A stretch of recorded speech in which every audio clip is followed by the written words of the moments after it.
Yang pasti kurang-kurangin nama nyebut King Indo gitu. Jadi dan ini membuktikan bahwa kita harus mawas diri ya. Kalau level kita ingin ke Piala Dunia, ya levelnya mainnya harus seperti Jepang itu. Betul. Dan Australia, dua tim yang mengalahkan kita. ya, Ini kekalahan telak kedua di grup C, dan memang ini seperti timnas Indonesia itu dibuat injak bumi lagi gitu. Yes. Harus nginjak bumi lagi. Kira-kira menurut lo perlu tambah naturalisasi gak?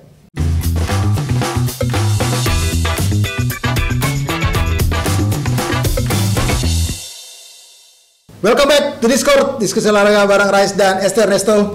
Ini kita nangkring tinggi banget ini di sini. Iya, makanya. Tumben-tumbenan ini settingnya kayak gini. Orang Pak. Bukan karena kalahnya gapnya jauh. Bukan ya. Oke. Ya. Nah, seperti yang teman-teman tahu bahwa hasil timnas Indonesia kalah telak 0-6. Ini kekalahan telak kedua di grup C. Yes. Setelah China dari Jepang dengan skor 0-7. Di tempat yang sama ya. Di tempat yang sama. Ya, tapi minimal kita ini ya. Apa kita nih? tidak terlalu mencoba banyak. menghibur diri ya. Kalau China kalah 0-7 terus terang gue Discord ini kurang semangat terus terang bukan karena apa-apa ya, memang karena ya kita ikut bersedih lah kalau iya. 0-6 gitu loh. Tanpa mengurangi rasa hormat, respect pada semua pemain yang berjuang habis-habisan tadi. Habis-habisan. Kita lihat banget tadi. Iya, termasuk Yance yang terakhir tadi sempat kesakitan gitu. Nahan sakit itu dia sampai pertandingan selesai. Kita hargai itu, tapi ya sedih nggak bisa bohong gitu ya. Benar. Sedih nggak bisa bohong. Kalau 0-6 dan memang ini seperti timnas Indonesia itu dibuat injak bumi lagi gitu. Yes. Harus nginjak bumi lagi karena kemarin kan kita udah di awang-awang tuh menang sama Bahrain, kemudian menang sama China, padahal kalah telak juga sama Australia sebelumnya. Nah, akhirnya kita berhasil. Akhirnya kita kalah lagi, disuruh injak bumi lagi sama Jepang di laga kali ini. Dan ini membuktikan bahwa kita harus mawas diri ya. Kalau level kita ingin ke Piala Dunia, ya levelnya mainnya harus seperti Jepang itu. Betul. Dan Australia, dua tim yang mengalahkan kita. Iya. Iya kan? Iya. Dua tim yang mengalahkan kita. Yang pasti kita dapat pelajaran berharganya adalah kita ketemu dengan banyak karakter permainan ya. Dari Arab, dari ras kuning. Ras kuningnya pun Jepang dengan Cina itu berbeda. Iya. Dari Australia yang ke Eropa-Eropaan gitu. Jadi sebenarnya banyak pelajaran kita dapetin di situ, tapi kembali lagi level kita memang belum di level itu gitu ya, belum di level terutama di level Jepang ya, masih jauh sekali. Dan di level Australia pun kita sempat tahan di Jakarta, tapi ketika kita ke Australia kita juga kalah cukup telak gitu lah. Ini menurut saya harus jadi pelajaran, tapi tetap ada untungnya, ada baiknya karena kita lawan dua tim Arab Saudi, dua tim negara Arab, satu Arab Saudi, satu Bahrain, kita tidak pernah kalah. Dan ya memang di putaran sebelumnya kan kita lawan Irak ya kalah terus ya. Tapi memang kita itu kalau nanti di putaran keempat mayoritas mungkin semuanya negara Arab yang akan bakal kita hadapi. Yang pasti memang ini menjadi pelajaran berharga dan jadi modal positif sebenarnya. Kita selalu punya tren positif ketika menghadapi negara-negara Arab dalam beberapa tahun terakhir. Betul. Termasuk ketika kita di Piala Asia juga seperti itu sebenarnya. Kita kalah sama Irak sih memang. Iya, kalah, tapi maksudnya kita selalu bertemu dengan lawan-lawan yang di luar Irak. Di luar Irak kita selalu terutama di 2 tahun terakhir kita punya mampu melawan lah, bisa mengimbangi lah. Waktu itu kita lawan Kuwait juga menang di kandang Kuwait. Betul. Waktu kualifikasi untuk Piala Asia. Iya. Terus sama Yordan kita kalah tipis. Yang pasti lawan Arab Saudi kita secara level kan tidak kalah ya, tidak kalah. Dan Arab Saudi sendiri 2022 terakhir itu ngalahin Argentina. Iya, gitu. Makanya jadi memang kita disuruh mawas diri, tapi setidaknya harapan itu masih ada untuk lolos ke Piala Dunia di putaran keempat nanti, walaupun berat. Betul. Kalau sekedar untuk partisipan saja dulu, sementara ini level kita sudah di situ. Iya. Setidaknya ya masih untuk lolos ke Piala Dunia tuh. Ya lumayan lah, kita masih bisa untuk mengimbangi ataupun menyaingi pesaing kita nanti di putaran keempat. Yang pasti kurang-kurangin nama nyebut King Indo gitu. jadi menurut saya kenapa jadinya overrated gitu ya. Jadi Rais kan udah ngomong tadi kita menginjak bumi. Menginjak bumi, tapi kalau masih nyebut King Indo ya buat apa gitu loh. Maksudnya nggak usah terlalu seperti itu gitu. Kita lebih santai aja. Contoh yang paling terbaru adalah Jepang. kalau ngomong Jepang di tataran misalnya bersaing dengan negara gede ya, negara Jerman, Belanda atau di Eropa atau Brasil segala macam, udah Jepang di top 10 itu dia. Iya, mereka udah masuk di situ. Tapi tetap slow aja, nggak ada King Asia gitu nggak ada, atau King Japan itu malah kita yang julukin malah ya King Asia ya. Iya, kita julukin King Asia gitu. Tapi mereka enggak gitu. Maksud kita itu ya kita itu harus sadar diri kayak hari ini setelah kita posting gitu di Instagram kita gitu, terus nyalain lah si ini si itu, nyalainnya masa lalu, udahlah tim ini kita dukung. Nggak dibanding-bandingin lagi ya, tapi emang gitu. Kalau gue ngeliat gini ya kita udah nggak usah bahas pertandingan tadi dah, karena secara permainan udah kalah total, udah harus diakui segala-galanya kita kalah.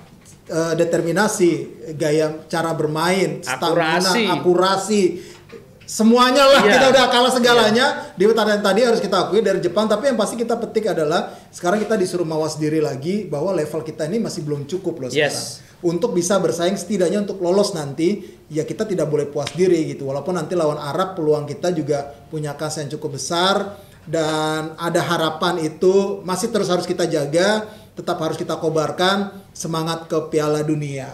Tapi yang pasti gini, Pak Erick Thohir mengatakan bahwa salah satu target Pak Erick Thohir adalah menciptakan tim ini tidak cuma satu. Tidak hanya tim ini tidak hanya 11 satu starter aja, tapi 11 kali 2. 11 kali 2. Artinya 2 tim yang ada di 23 di DSP itu sama-sama kuatannya hampir sama, dan ini menurut saya menuju ke itu. Belum sampai tapi menuju ke itu. Bisa dikatakan jalannya positif guys. Tapi balik lagi bahwa persaingan pemain tidak ada yang nyaman.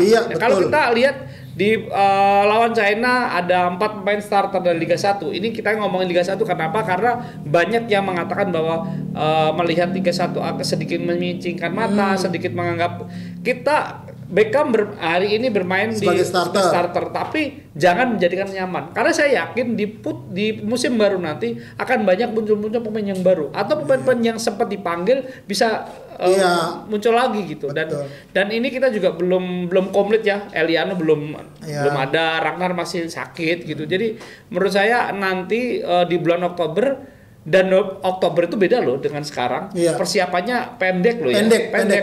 Karena di sela kompetisi lagi berjalan. Jadi tidak seperti di bulan saat ini, bulan Juni yang habis kompetisi bisa TC di Bali hampir 10 hari ya. Betul. Gitu beda dengan nanti di bulan Oktober, dan di bulan Oktober kita itu main tanggal 8 sampai tanggal 11. 14 ya. Berarti selisihnya kan 1 minggu. Kalau 11 lu cuma 3 hari main. Berapa pertandingan? Tapi nggak mungkin 1 hari 1 pertandingan, ngaco. 8, 11, 14 jadwal pertandingannya. Kita coba cek. Coba cek ya. Nggak mungkin 3 pertandingan dalam 3 hari. Nih, 8 sampai 11. Kok 8 sampai 11 sih? 8 sampai 11. Nggak mungkin. Ini ada di bawahnya ada 14 kan. Kan 3 pertandingan. 3 dulu. 3 tim 2 pertandingan ya? Iya. Oh iya, benar. 8 11. 8 sampai 11. Jadi maksudnya dengan persiapan yang sangat pendek, kita tidak beda dengan bulan Juni ya. Bulan Juni kan panjang. Ini persiapan pendek. Paling tidak persiapan cuma 3 hari. Klub Eropa ngelepas 3 hari. Agak sedikit beruntung misalnya kita bermain di Arab gitu ya. Dari Eropanya deket. Kalau kita mainnya di agak kesini agak jauh juga sahabatnya. Tapi balik lagi, tidak seperti kondisinya tidak seperti bulan Juni, di bulan Oktober nanti, dan spare waktunya itu sangat, karena memang kayak putaran 4 itu kayak dicepetin gitu. Iya, gitu. Memang cepat sih. Memang setidaknya nanti bulan November itu sudah ada kepastian komplit semua peserta Piala Dunia 2026. Betul. Karena nanti setelah Oktober itu ya runner up kan bertanding lagi tuh. Playoff. Habis itu yang menang diadu antar kontinen. Ini yang ditunggu nanti, mungkin paling lambat Desember kali udah ada ya. Iya, pokoknya udah fix semua peserta 48 tim. Putaran keempat sampai terakhir yang antar kontinen itu kayak dicepetin, dipadetin. Jadi itu butuh sesuatu yang berbeda gitu. Dan yang pasti balik lagi, semua pemain harus siap. Semoga semua fit ya. Jadi pilihan jadi gampang gitu. Tidak ada yang cedera, tidak apa, dan yang pasti di pertandingan lawan Jepang tidak ada yang kena kartu. Tidak kena kartu, alhamdulillah tidak kena kartu. Jadi diputihkan semua. Betul. Kartu kuning nanti di putaran keempat.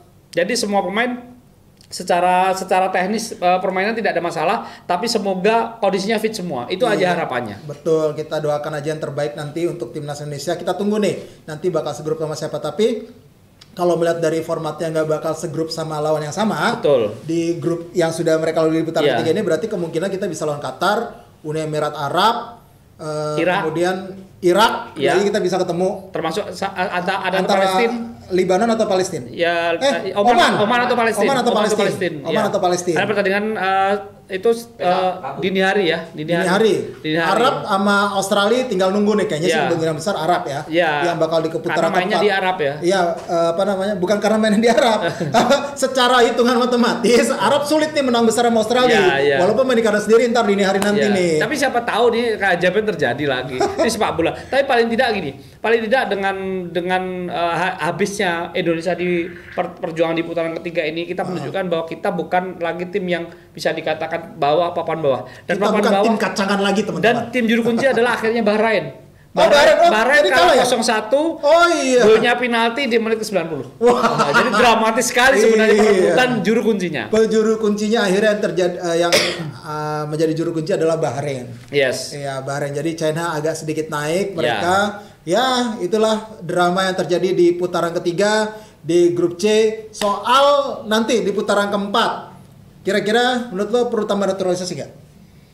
Katanya Clifford cukup katanya. Tapi makanya kalau sering perjalanan waktu kayaknya mungkin akan ada lagi ya. Enggak kayak gini. Menurut saya naturalisasi itu misalnya ada pemain yang memang dia pengen jadi WNI misalnya, bukan dicari ya, dia mencari diri. Dia datang, saya pengen jadi WNI dan memenuhi syarat dan ternyata bagus jadi pakai gitu aja. Menurut saya sih seperti itu. Tapi kalau Clifford ngomong cukup, ya menurut saya ya nggak ada masalah gitu. Dan kebanyakan kayaknya sekarang agak datang nih yang lagi di rumor-rumorin itu kayaknya buat U23 deh. U23 karena kita bakal AFF U23 sama kualifikasi Piala Asia U23. Betul. Dan ada juga dari timnas putri. Ada 4 pemain yang dinaturalisasi. Artinya kalau timnas senior ini tinggal manage dan rata-rata pemain kita juga kecuali Joe Palupesi, kecuali beberapa pemain masih ada di bawah usia yang 30. Di atas masih udah masuk 30 nih. Iya, masih ada beberapa masih 3-4 tahun lagi masih oke lah gitu. Betul, masih lumayan lah ya. Kalau Jordi Amat ini udah agak masuk fase senja nih. Jordi Amat gitu. Tapi kalau melihat Joe Palupesi sih masih 2 tahun sih masih oke sih. Masih oke lah. 2 sampai 3 tahun juga masih oke lah. Masih oke. Ya, apalagi pemain-pemain lain itu kan masih 20-an ya. Iya, Ole. Jay masih panjang banget. Jay Ole itu masih panjang. Iya, masih panjang, semuanya masih panjang, tapi yang pasti memang setidaknya kita masih punya harapan untuk ke Piala Dunia 2026. Kita doakan aja gitu loh. Jadi ya itulah sekarang hasilnya. Jadi teman-teman tolong ya, kita disuruh injek bumi lagi nih. Injek bumi lagi. Suruh sadar diri lagi. Ya mudah-mudahan nanti di putaran keempat kita bisa berbicara banyak dan mewujudkan impian kita lolos ke Piala Dunia 2026. Amin. Oke dah, kalau kayak gitu demikian dulu untuk Discord kali ini. Terima kasih buat semua. Jangan lupa untuk follow sosial media Skor Indonesia, baik itu di X, Instagram, TikTok maupun di Facebook. Subscribe terus channel YouTube Skor Indonesia. Terus kita juga masih ada di Noise. Dan kalau teman-teman butuh update bursa ini yang lagi ramai, bursa pemain baik liga lokal maupun liga di Eropa. Ada di skor.id. Semua lengkap di situ. Oke, dengan demikian gue Res Adnan. Sampai jumpa lagi.